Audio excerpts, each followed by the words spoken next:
أعوذ بالله من الشيطان الرجيم بسم الله الرحمن الرحيم ولقد جاءهم رسول منهم فكذبوه فأخذهم العذاب وهم ظالمون۔ اور بے شک ان کے پاس انہی میں سے ایک رسول آیا تو انہوں نے اسے جھٹلایا، پس انہیں عذاب نے آ پکڑا اور وہ ظالم ہی تھے۔ فَكُلُوا مِمَّا رَزَقَكُمُ اللَّهُ حَلَالًا طَيِّبًا وَاشْكُرُوا نِعْمَةَ اللَّهِ إِن كُنتُمْ إِيَّاهُ تَعْبُدُونَ۔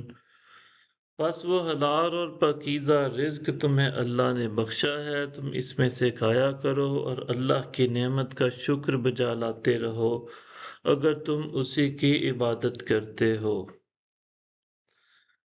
انما حرم عليكم الميتة والدم ولحم الخنزير وما أحل لغير الله به فمن اضطر غير باغ ولا عاد فإن الله غفور رحيم۔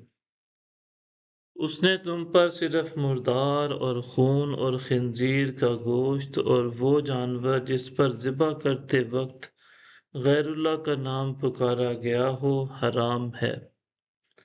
پھر جو شخص حالت اضطرار میں ہو،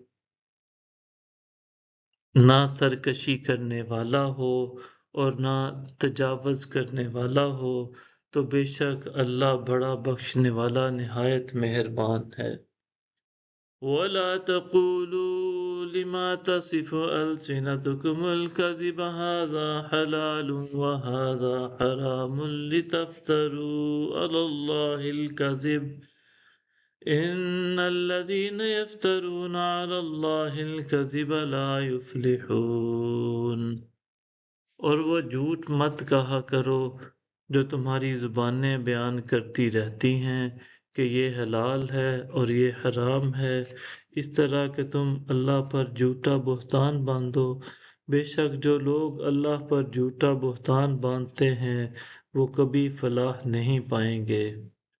متاع قلیل ولہم عذاب علیم۔ فائدہ تھوڑا ہے مگر ان کے لیے عذاب بڑا دردناک ہے۔ صدق اللہ العظیم۔